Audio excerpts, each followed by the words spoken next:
One friend, clearly destined for the NBA, wonders if his buddy is ever going to finish that homework. The other, a future mathlete, insists he's on the verge of a legendary academic breakthrough. Our jock hero is less than impressed by the furious display of algebraic power.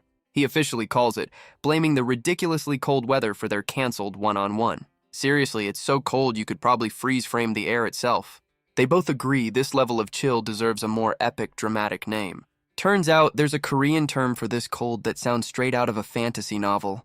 The story goes that the sky itself gets jealous of the beautiful spring flowers. So it sends one last brutal frost to wipe them all out for being too pretty. And how does he know this totally not made-up fact? He read it in a book, obviously. His buddy just smirks, wondering if some cosmic entity thinks they're too pretty to live.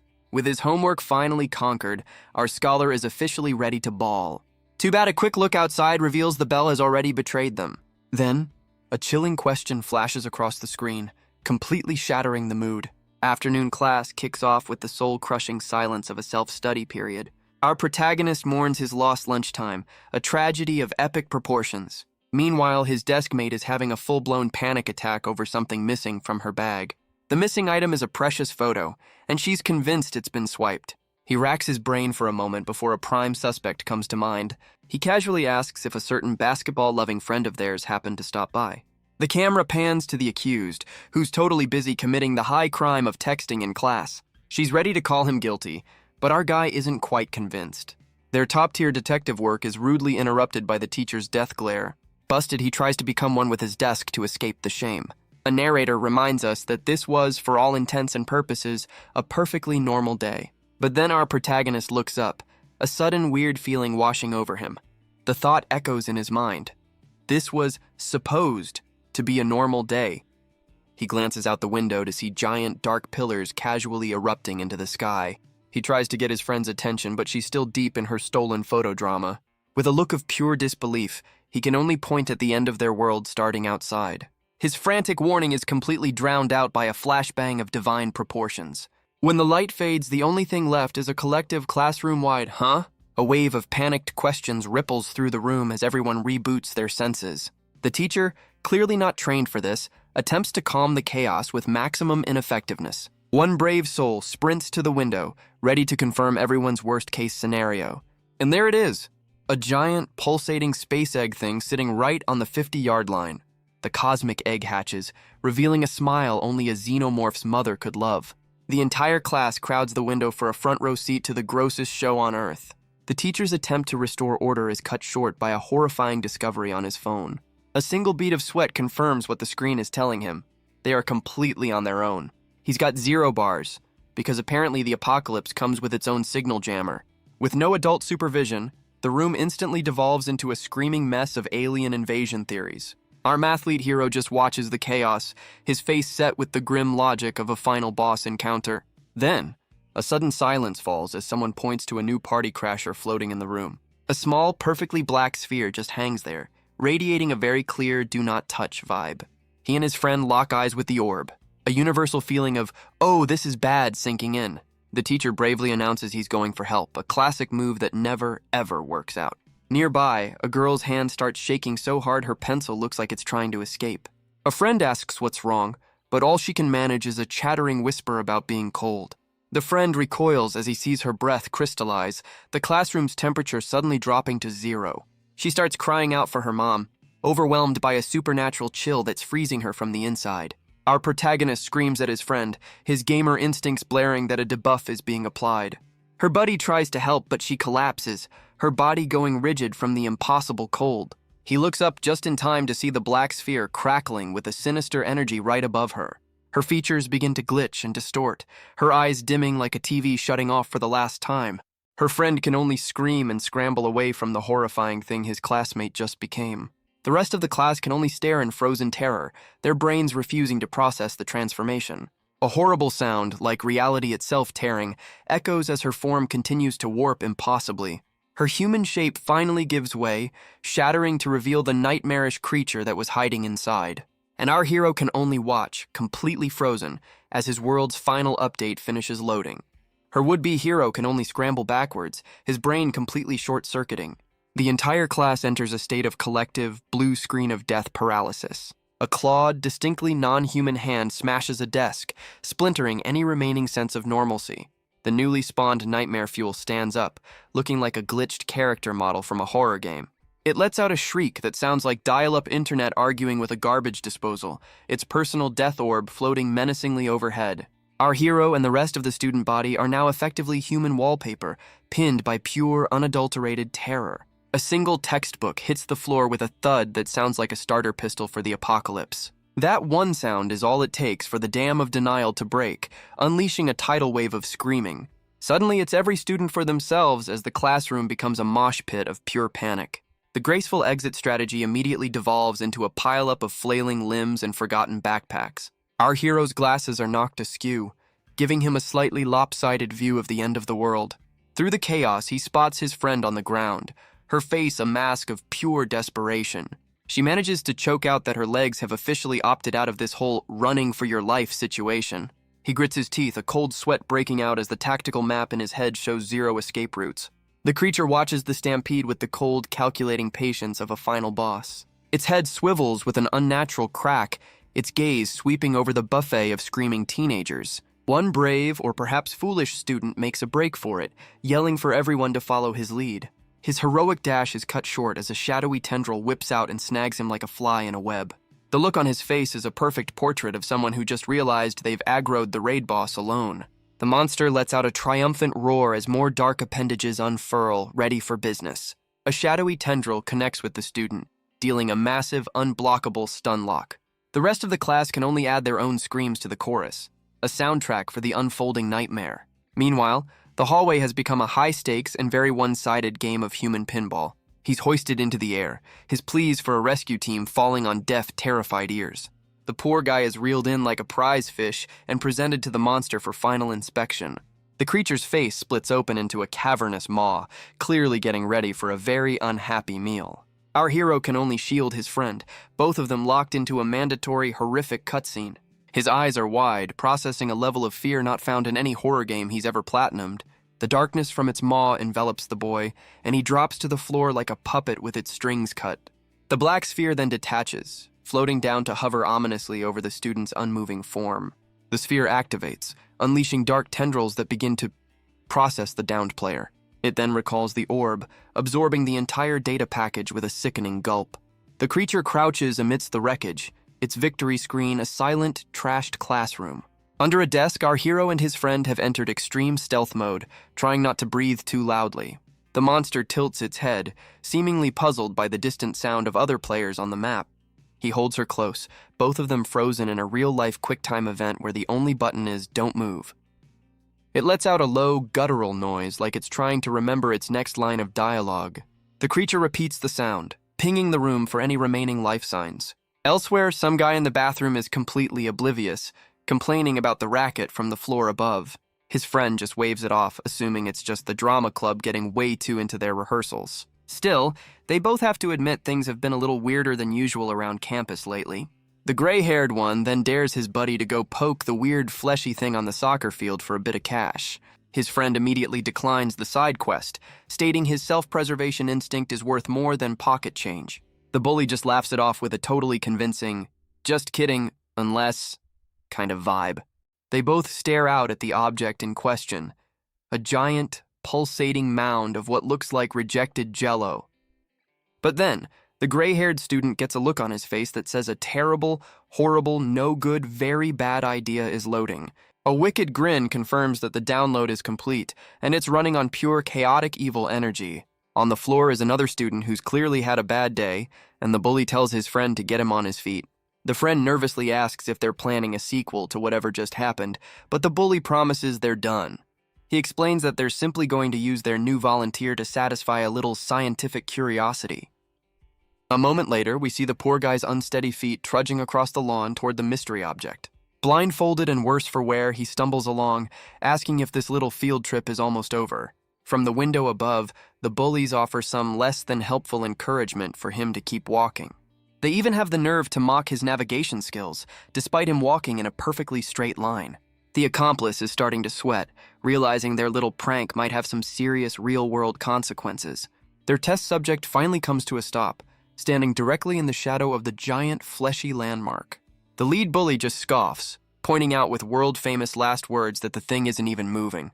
With a manic gleam in his eye, he tells his friend to get the camera ready for the grand finale. Down on the field, the victim's feet take one last hesitant step toward the unknown. He clutches his side, crying out that his stamina bar has officially hit 0 and he can't go on. He takes a deep breath, deciding that facing the unknown is far better than facing those jerks again. His trembling hand makes contact, officially poking the eldritch horror for a bit of lunch money. Meanwhile, back in the classroom, our heroes are still playing the world's most stressful game of hide-and-seek. The monster lets out another one of those dial-up modem screeches, its core beginning to glow ominously. It pings the room again, its head sweeping across the wreckage like a biological radar system. Our hero's face is a waterfall of panic sweat as the "you are dead" screen flashes in his mind. The creature begins to move, gliding over the desks with a creepy, unnatural smoothness. He tries to signal a tactical retreat, but his friend's controls have been disconnected by pure terror. A shadowy tendril suddenly lashes out, moving faster than the game's framerate can handle. Its spindly claws dig into a nearby desk, splintering the wood with casual, terrifying force. The monster lands with a ground-shaking thud, turning the remaining furniture into a cloud of shrapnel. A razor-sharp appendage impales the wall, missing his head by millimeters in a classic jump scare. His eyes go wide as he gets a face full of concrete dust and the sudden fear of a respawn. He can only stare at the newly installed skylight in the wall, his brain struggling to process the near miss. He whips back to his friend, his expression screaming that the time for stealth is officially over. Unfortunately, she's experiencing a total system crash, complete with panicked sobs and calls for her mom. He sees it in her eyes. The fear has completely bricked her system, leaving her unable to move. His face hardens as he quickly calculates their abysmal survival odds and the cost of party wiping. All the while, the creature continues its slow, menacing advance, like a boss in its final phase. A terrible, pragmatic, and decidedly unheroic idea begins to form in his mind. She just keeps whispering how scared she is, completely unaware of the tactical sacrifice he's considering. And then he does it, bolting from their cover and making a beeline for the exit. She looks up, her tear-filled eyes widening in disbelief as she realizes he just used her as aggro bait. The monster immediately pivots, its massive shadow falling over her frozen form. Her terror peaks in a scream that could shatter glass and any hope of a happy ending. And that's the exact moment the teacher decides to storm in, complaining about the noise like a disgruntled landlord. He marches in, baseball bat in hand, ready to lay down the law on what he assumes are some rowdy kids. His righteous lecture comes to a screeching halt as his brain finally registers the 10-foot-tall detention slip. Before his fight-or-flight response can even boot up, a dark tendril whips out to greet him. The teacher gets tagged, his face locking into an expression of pure, unadulterated regret. A pained cry echoes through the classroom as the teacher is instantly deleted from the fight. The girl's entire system blue screens as she slides down the wall, her only output a faint call for her mother. Her entire world dissolves into a red-tinted filter of pure, unadulterated terror. He wipes away a single tactical tear, realizing that a game over this early would be just plain embarrassing. He lunges forward, yanking his friend's wrist like he's trying to pull-start a lawnmower of courage. He grunts about her being surprisingly heavy for a support character, pulling her to her feet as she sobs his name in relief. Through her tears, she asks where he went, to which he delivers the most classic, unbelievable excuse in history: the bathroom. Meanwhile, the teacher is taking an unscheduled nap on the floor, his trusty bat having logged off beside him. The creature looms over its new friend, seemingly ready to collect some bonus XP. The monster finishes its side quest with the teacher before turning its full attention back to the main mission. A dark sphere of energy is absorbed back into the creature, taking the teacher's character model with it. With its business concluded, the monster casually strolls out, leaving behind a mess and a very awkward silence.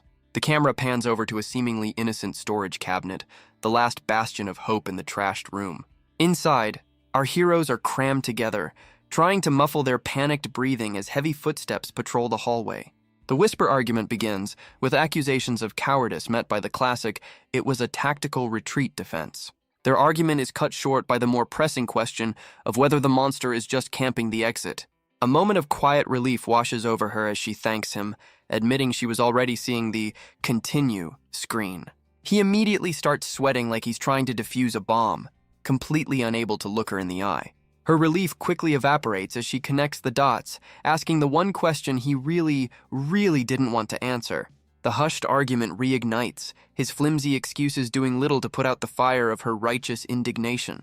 He tries to smooth things over with the offer of a snack, but she immediately counters with a demand for a lifetime subscription. He scoffs, insisting that his heroic, definitely not cowardly return deserves a reward, not a punishment.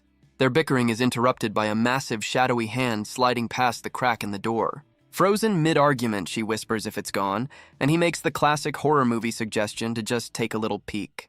Of course, they're completely unaware that the monster is crouched right outside, patiently waiting for them to check. His hand, slick with the sweat of poor life choices, trembles as it reaches for the door handle. He cracks the door just enough for a sliver of light to reveal their wide, terrified eyes. The camera pulls back to an overhead shot, showing just how small and trapped they are in their little metal box. Their entire field of view is immediately filled with the monster's face, its expression saying, "Peekaboo, I see you." A single pale hand casually grips the door, and our hero's face says it all. This is a total party kill. He instantly regrets not picking the solo run dialogue option, but the expected game over screen is replaced by a confusing anticlimactic silence. He risks a peek through the crack, only to find the hallway suspiciously empty. His brain toggles between relief and the terrifying possibility that the monster just learned how to use stealth mode. A tiny, fragile sliver of hope suggests it might have just rage quit. He strains his ears, and for one beautiful, blissful moment, there's nothing but the sound of his own thumping heart. And then a low, gurgling rumble echoes not from the hallway, but from right beside him. Her face drains of all color as her stomach betrays their hiding spot, with the roar of 1,000 hungry lions. He can only stare in horror as his own stomach joins in, creating a symphony of ill-timed hunger. The scene cuts to a peaceful, sunny day outside, completely oblivious to the drama unfolding within. That peace is abruptly shattered, as an entire section of the school wall just decides to uninstall itself. Meanwhile, on the field below, a blindfolded student is about to learn a very harsh lesson about trusting his friends. He gingerly reaches out, standing before a large, lumpy object that definitely wasn't on the school's equipment list. His hand makes contact with a bizarre, leathery texture that feels deeply, fundamentally wrong. He yanks his hand back as his brain finally flags the encounter with a giant red danger notification. Up on a balcony, the school's resident goon squad films the whole thing, barely able to contain their laughter. Their victim remains completely oblivious, a lone player in a game he doesn't know he's playing. The lead bully gestures to his cameraman, signaling him to get ready for the big, hilarious reveal. He shouts for the kid to take off the blindfold, but the boy is completely frozen, sensing a different kind of threat. The bully just scoffs, assuming his victim is trying to ruin the punchline by ignoring him. But his annoyance is cut short by a sudden, impossible movement from the school building itself. His jaw drops as he stares at the giant, smoking hole that has just appeared in what used to be a classroom. The kid on the field flinches from the explosive sound, just as the prank object behind him begins to yawn. He rips off his blindfold, his first sight being not the bullies, but the catastrophic damage to the school. The monster from the classroom makes a grand, unannounced exit, landing on the field with an earth-shaking thud. The now useless blindfold flutters away on the shockwave of its landing. The bully's smug grin completely evaporates, replaced by the wide-eyed stare of someone who just realized his prank has been hijacked. Across the field, other students point and grimace at the weird, fleshy mound that's been sitting there all day. One student cracks a joke, comparing it to the cafeteria's mystery meat special. But his friend isn't laughing, pointing out the much more disturbing fact that some poor kid is standing right next to it. From a safe distance, other students judge the kid on the field for having zero survival instinct. They press against the glass for a better view, collectively wondering if this is a new kind of extreme sport. A collective gasp ripples through the crowd as the kid actually pokes the mystery blob. And just like that, morbid curiosity faceplants directly into pure, unadulterated terror. A single cinematic bead of sweat traces a path of instant regret down one student's face. Their front row seat to the drama is suddenly upgraded to the splash zone as a new monster fills their window frame. The monster decides it doesn't like the view and performs some impromptu, high-impact remodeling. Meanwhile, the prank victim's lumpy object suddenly develops a very large, very toothy mouth. He finally removes the blindfold, his expression instantly rebooting into the blue screen of death. The classroom monster makes a superhero landing, delivering a smackdown that interrupts the field monster's snack time. The entire student body can only buffer in stunned silence as a wild boss battle erupts on the lawn. One girl covers her mouth, her brain refusing to render the absolute chaos unfolding below. The winner lets out a victory screech, clearly having farmed some serious XP from the encounter. The silence is shattered as the audience remembers this isn't a cutscene and begins to panic accordingly. Its roar echoes across campus, a clear server-wide announcement that it now owns this zone. The lead bully's smug facade cracks, immediately switching from prankster to person who is about to get eaten. Their VIP viewing box is promptly deleted from existence, leaving only a cloud of dust and regret. Back in the storage closet, our heroes take a moment to appreciate not being turned into a fine red mist. His companion is already on the verge of tears, admitting she was pretty sure that was the final boss. He just stares at the new monster-sized window, silently calculating the repair costs. A quick peek confirms the monster has successfully relocated to the schoolyard, aggroing the entire student body. He scans the battlefield below, trying to process the absolute mess of a PvP zone his school has become. The victorious monster is now crouched over its prize, disturbingly still as if it's sorting through its loot. Any hope for a quiet escape is instantly vaporized by a tidal wave of screaming students flooding the hallway. His companion looks at the stampede, then back at him, asking for the next step in this disastrous walkthrough. She frantically insists they need to run before the monster remembers there are still respawning targets indoors. He grits his teeth, realizing every single exit is currently camped by either a monster or a mob of panicked NPCs. She suggests an outdoor escape route before her brain catches up and flags that as a monumentally bad idea. Down on the field, the monster lifts a bizarre skeletal trophy from its fallen foe, and they both simultaneously realize that outside has been upgraded from escape route to express delivery to the afterlife. He observes the panicked mob, noting their pathing AI seems to be set to headless chicken. She correctly diagnoses the crowd with a terminal case of scream and run into things. Our heroine finally chimes in with a classic gamer strat: loot the admin office for communication devices. The school's resident jock, Eason, materializes with a cool smirk, immediately shutting down their only plan. Her companion squares up, questioning why the star athlete isn't currently part of the monster's digestive tract. He quips that he was just worried, a line that lands with a thud when she reveals the monster used to be their classmate. Her friend completely ignores the classmate is a kaiju plot twist, still laser-focused on Eason's suspicious timing. She brings the conversation back on track, asking Eason for the patch notes on why the teacher's office is a no-go zone. He just holds up his phone, revealing a no-service screen that's more terrifying than any monster. The friend's brain begins to buffer, demanding an explanation that Eason delivers with a cool, unhelpful shrug. All eyes turn to the monster on the field, wondering if AoE Signal Jam is one of its passive abilities. Eason takes the lead, suggesting they find a safe zone and wait for the high-level cavalry to arrive. Her companion raises an eyebrow, asking if this brilliant plan includes an actual destination. The party immediately dissolves into chaos, shouting out conflicting safe zones like the cafeteria, auditorium, and rooftop. Surrounded by the ruins of their school, the three heroes are stuck in a dialogue tree with no right answers. Eason scoffs, dismissing their survival strategies as having been written by someone who's never played a video game.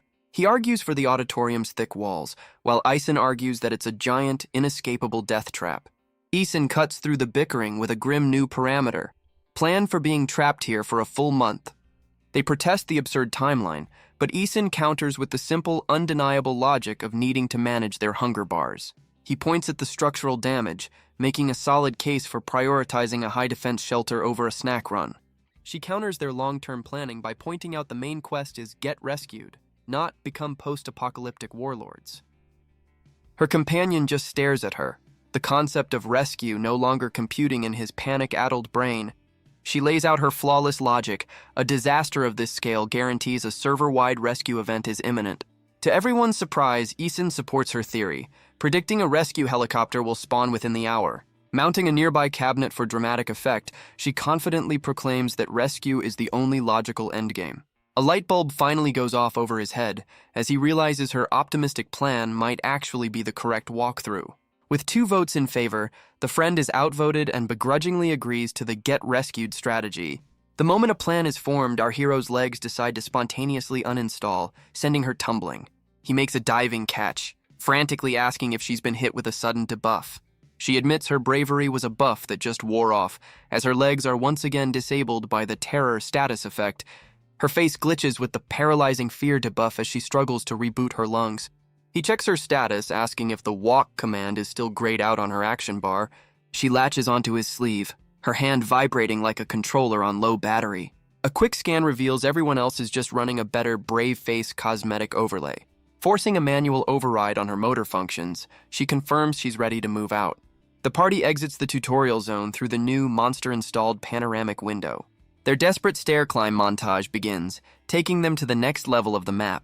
She suddenly remembers the final boss of this area, a notoriously locked rooftop door. She calls out Eason for leading them on a quest without checking the wiki for key requirements. Eason smirks, claiming his lock-picking skill is more than high enough for this. He's about to defend his good boy reputation when a new piece of data clicks into place. He grins, realizing the lock has already been picked, meaning another party cleared this objective first. His hand closes around the doorknob, ready to enter the next instance. With a dramatic flourish, Eason throws the door open, revealing the rooftop safe zone. Except the server is already packed, with dozens of other players who had the exact same idea. A few NPCs by the fence turn to acknowledge the arrival of the main quest characters. Nearby, one student tells his panicking duo partner to just mute his mic for a second.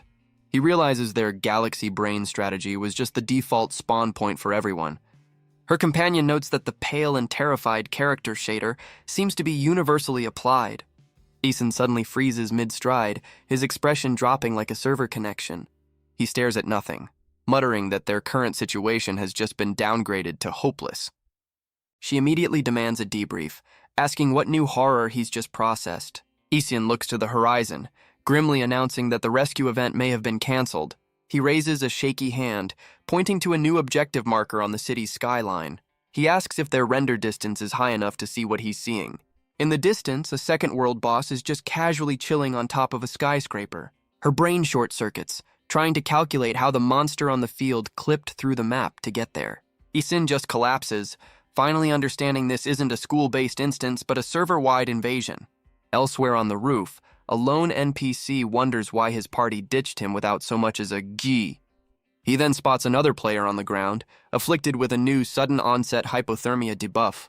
A background NPC suddenly blue screens, demanding to know what server he's on.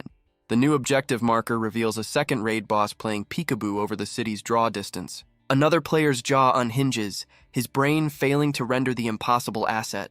He finally downloads the patch notes for this Apocalypse expansion, and his system stability plummets. Someone mentions the building opposite was a high-level farming zone just a few minutes ago. The word chaos triggers a flashback, or possibly just a really bad ping spike. A nearby building's wall has been replaced with a user-unfriendly panoramic view of a recently redecorated office. Inside, an NPC seems to have logged out permanently amidst the server-wide physics glitch. A monster's hand clips through the wall, reaching to interact with the downed player model. The creature initiates a grapple move on the NPC's head hitbox. It then begins to uninstall the NPC from the premises through the new custom exit. The player is dragged off screen, leaving behind only some corrupted pixels and a loot drop. Another player clutches the safety railing, his UI completely frozen by the unskippable cutscene. He realizes if the main city hub is this bugged, his personal player housing has probably been wiped. A different party member runs a status check, asking her tank if they're spec'd for this. He questions the RNG, wondering why the devs chose their quiet starting zone for the world event. The awful realization hits that this isn't a localized server issue, but a full-blown global rollback. The recently rebooted bully stomps over, telling them to stop spamming the chat with doom and gloom macros. He and his lackey attempt to enforce a voice chat ban on the entire rooftop party. Everyone is stunned by the sudden aggro from what they assumed was a non-hostile NPC. The bully initiates a PvP grapple, threatening to kite her into the nearest monster spawn. She fails the quick-time event to break free while her friend spams the report player button.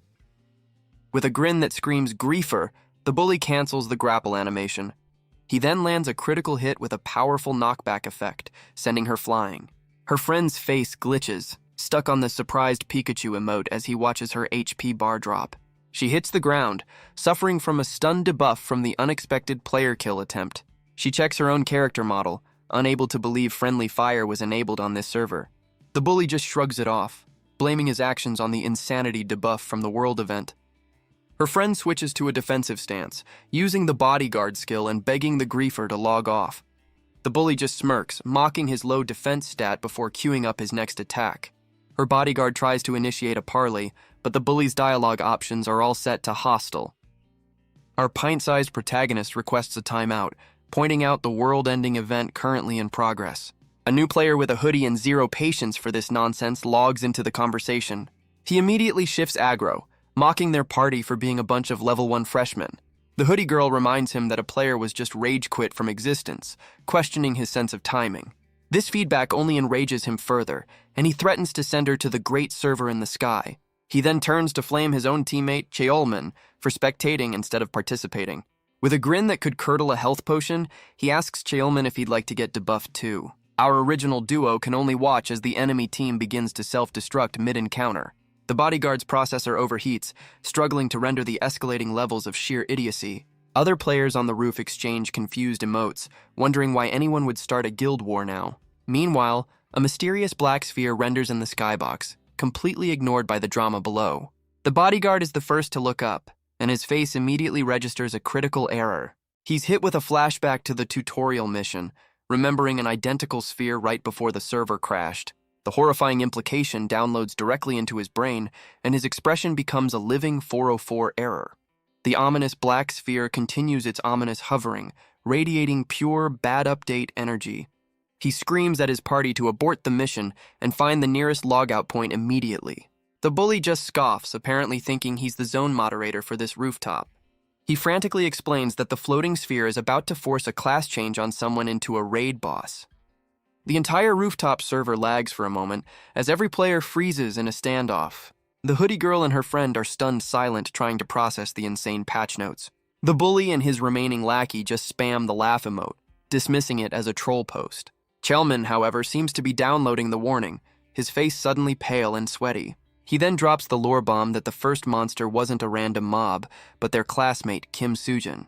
This particular name hits Chelman like a critical hit to the psyche, and he immediately bolts. Taking that as the cue, he grabs our protagonist and yells that it's time to abandon the quest. The hoodie girl wisely follows suit, dragging her own stunned friend along for the great escape.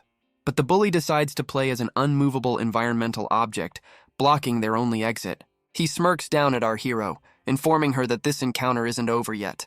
She just stares back, her expression clearly communicating she's about to spec into violence.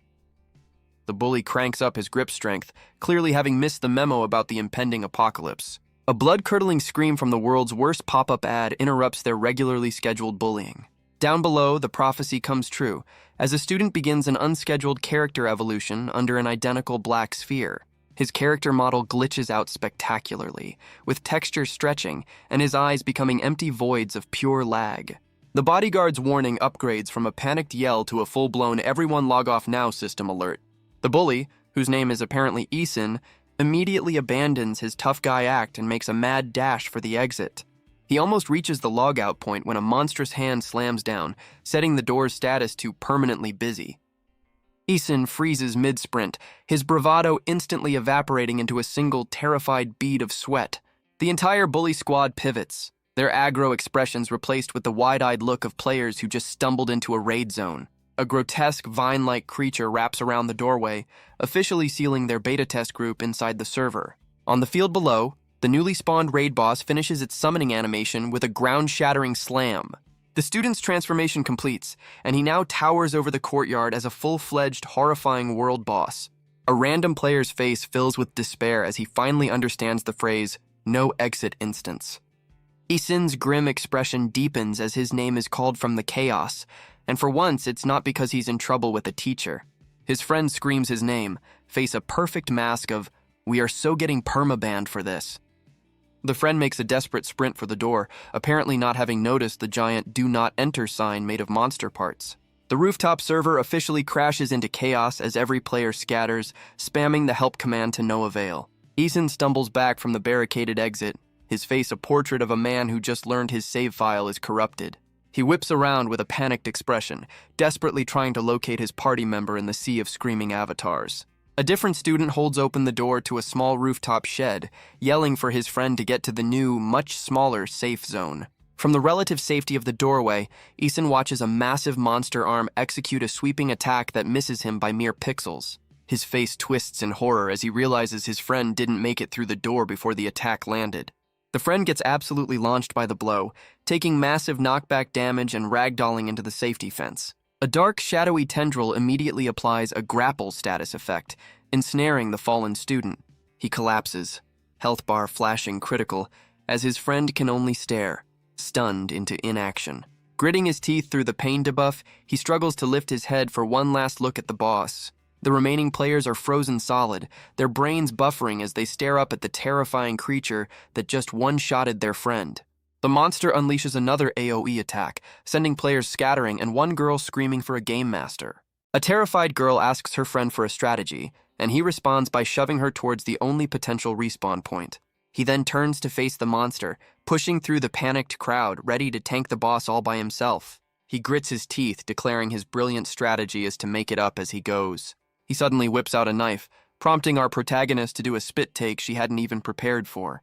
She pivots on her heel, demanding he return her limited edition, high DPS collectible immediately. Meanwhile, one of Eason's crew stares dumbfounded at the taser he apparently panic-looted from someone's backpack.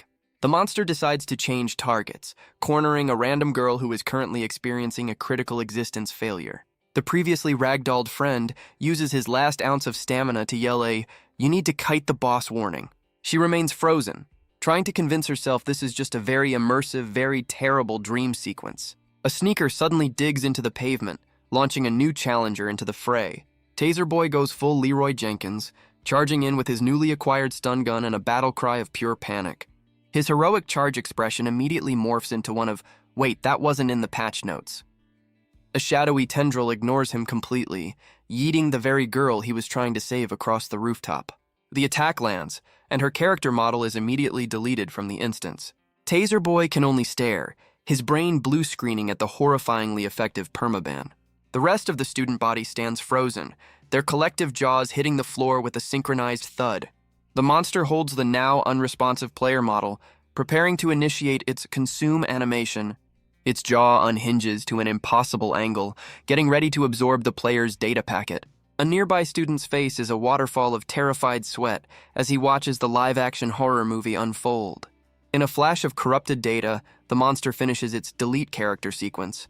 Taser Boy's hand begins to vibrate uncontrollably, the low-tier weapon feeling utterly useless. The world boss strikes a victory pose, having successfully asserted its dominance over the N0B-filled starting zone.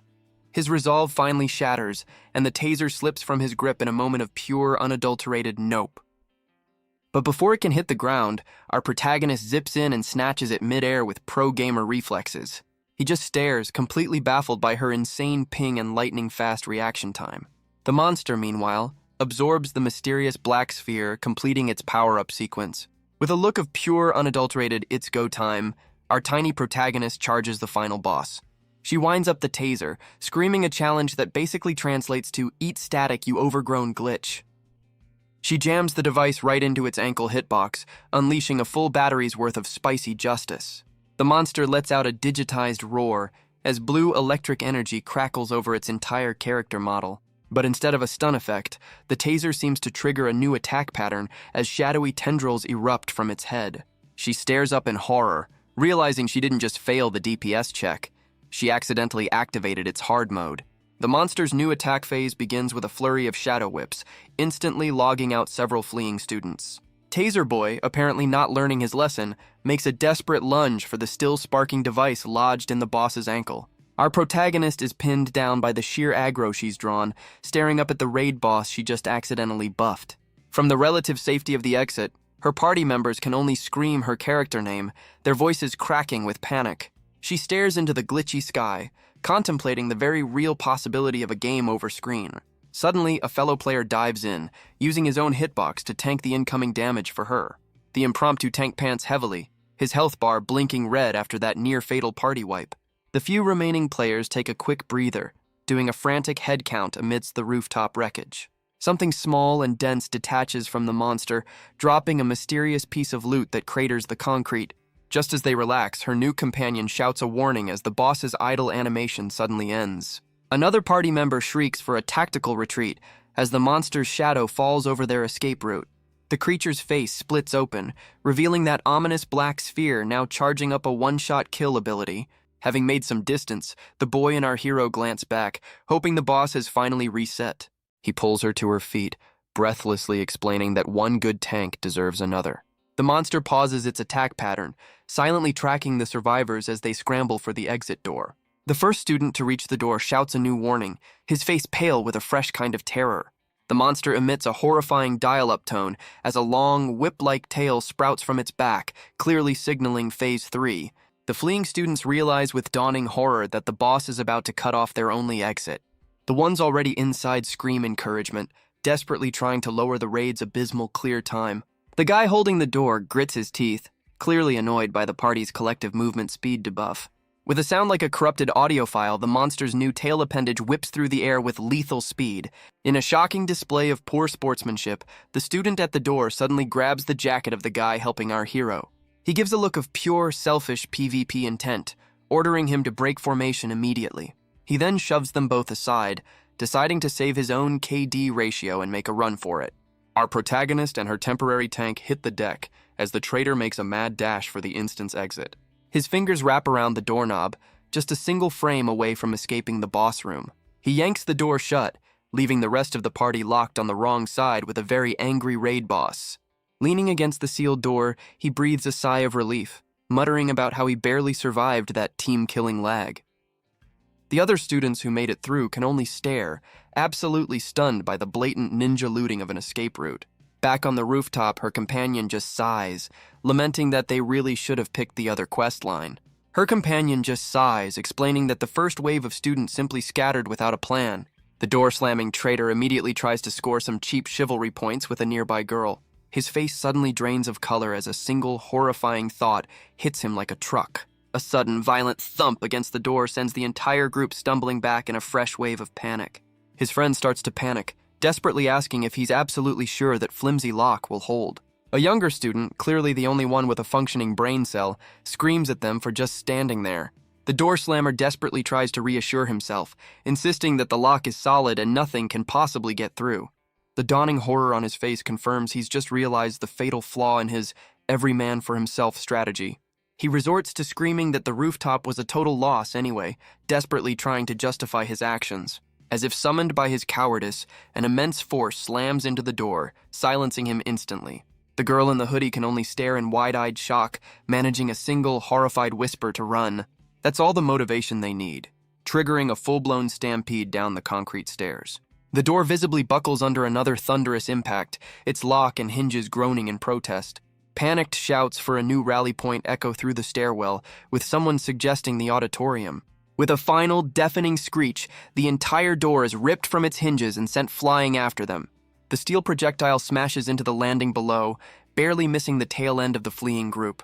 The survivors can only look back, absolutely stunned by the sheer, unadulterated boss-level strength. All eyes drift upward to the now empty doorway, a dark, gaping hole leading back to the rooftop. Framed within the doorway is a chilling silhouette of the battle's grim aftermath.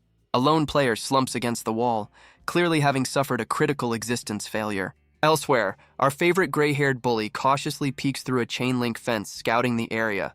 He and his crony exchange nervous whispers, desperately hoping the raid boss has finally despawned. His eyes are glued to the rooftop, silently pleading with the universe for the monster to just despawn already. His eyes widen in confusion as the creature does something completely outside its normal attack pattern. The creature calmly raises one hand and, with a chilling sense of purpose, snaps its fingers.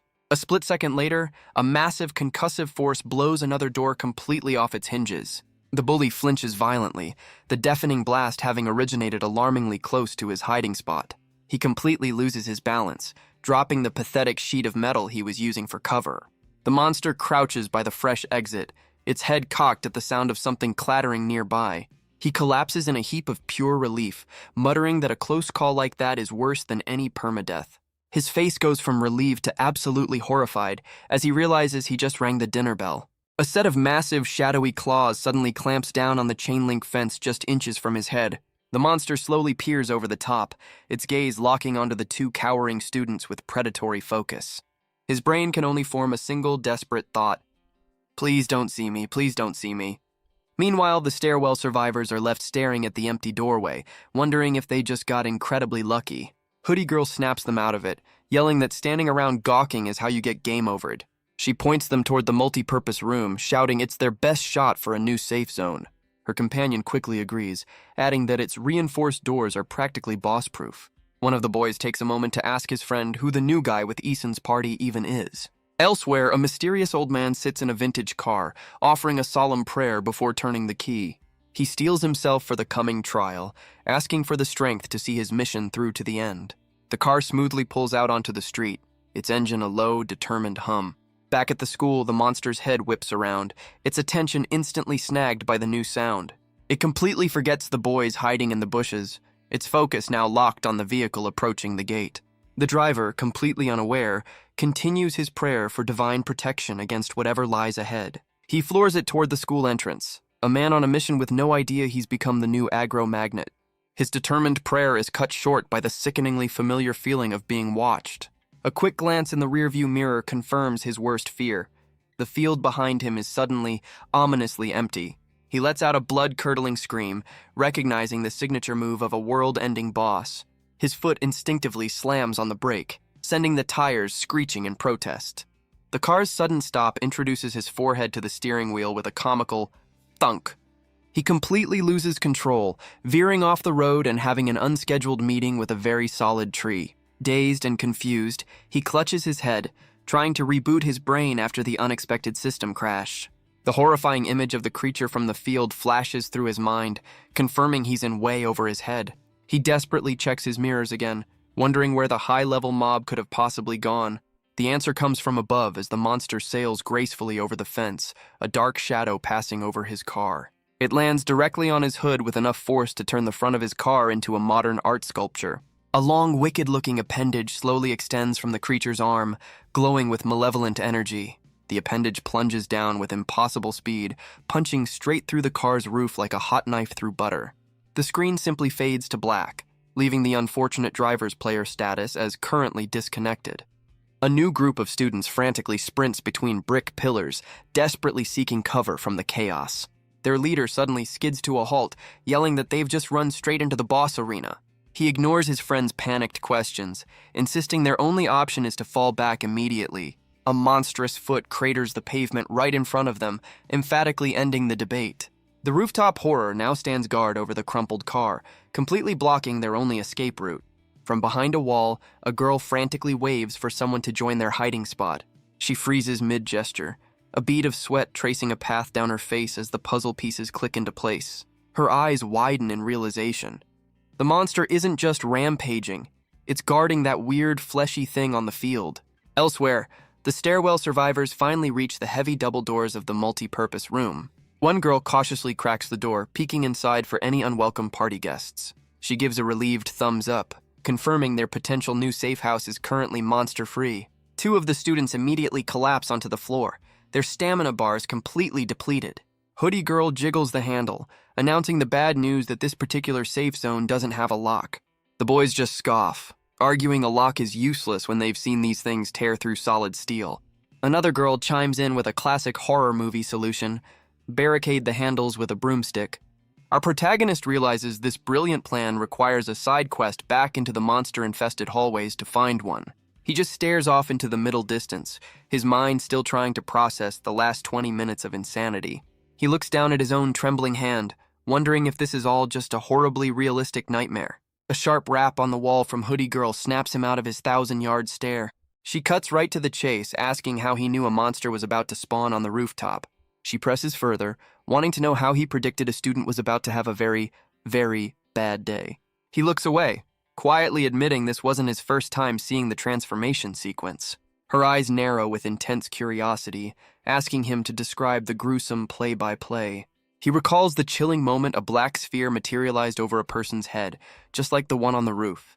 Another student connects the dots, realizing he means the same weird orbs floating above all the monsters. He explains that once the sphere appears, the person goes pale and starts shaking uncontrollably. The group is completely floored, processing the bombshell that there are actual warning signs before the change. He shrugs, admitting he has no idea what triggers the event, guessing it's just a terrible case of random RNG. The gears start turning in another boy's head, who now remembers seeing someone acting strangely on the rooftop. He recalls the bully from earlier, collapsed on the ground and complaining about suddenly feeling cold and paranoid. A girl breaks the tense silence, wondering just how many more monsters are still roaming the school. Her friend adds the even more chilling thought that any one of them could be the next to turn. Their leader can only grimly agree with the horrifying new party rule. He establishes a new safety protocol. Speak up the second you feel the slightest bit chilly or paranoid. One girl nervously asks the million-dollar question of what happens if someone does report a symptom. Eason stands up, declaring that the rest of them would simply have to run for their lives. But Hoodie Girl chimes in, suggesting a far more permanent solution than just running away. Her cold gaze makes it clear she's advocating for a preemptive strike before the transformation completes. The main guy, desperate to change the subject, brings up the more immediate problems of food and bathroom breaks. Right on cue, another boy realizes his bladder is about to stage a full-scale rebellion. A girl rightfully questions the sanity of venturing back into the hallway for a non-essential side quest. Eason points out the bathroom is literally down the hall, so long as they make it a speed run. The boy's urgent need is suddenly defeated by his overwhelming terror, earning him a swift bit of mockery. Eason sighs and heads for the door himself, confident the immediate area is probably clear. Hoodie Girl raises an eyebrow, silently asking if he's really about to break their one rule of survival. He just retorts that a man's gotta go even during the apocalypse. His hand closes with grim determination around the cold metal of the door handle. The camera pulls back to a wide shot of the doors, alone in the silent, empty hallway. Eason slowly cracks the door just enough to peek out, his breath held tight in his chest. His eye goes wide, not with fear, but with sheer, unadulterated confusion. Because that weird, fleshy sack thing from the athletic field is just lying there on the floor. The boy with the bladder problem timidly asks if Eason can be his bathroom buddy for moral support. Eason frantically waves him into silence, hissing that their lives depend on being absolutely quiet. The rest of the group watches, completely baffled by his sudden switch from confident to terrified. The main student starts to panic, wondering how on earth that thing followed them from the field. Suddenly, Hoodie Girl's head whips around as she picks up a faint squelching sound from the hall. Eason presses his ear against the door, straining to identify the bizarre noise on the other side. Outside, the fleshy creature begins to lose its shape, dissolving into a shimmering, goopy puddle. A girl near the back starts to freak out, screaming for someone to just slam the door shut already. But Eason doesn't move a muscle. His eyes locked on the hallway, completely captivated by the horrifying spectacle. Eason stammers out the impossible revelation that the creature outside is now a person. He turns back to the door, his mind desperately trying to reboot after that system-crashing update. He confirms with a ghost of a voice that yes, the monster just deflated back into a human.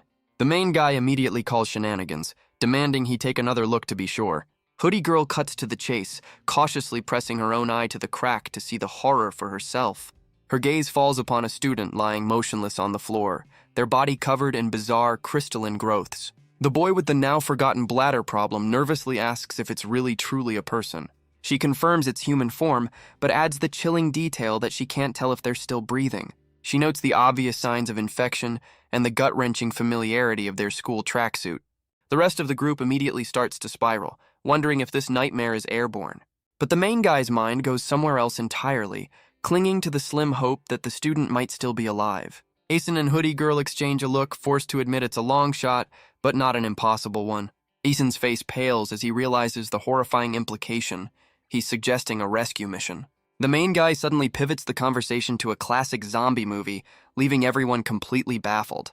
He throws out the theory that, just like in the movies, this person might have antibodies to reverse the transformation. Hoodie Girl gives him a look that clearly asks if his brain has been replaced by popcorn. She cuts through the movie logic nonsense, pointing out the one fact that actually matters: a monster turned back into a person. A spark of desperate hope ignites in another girl as she realizes this means there might be a cure.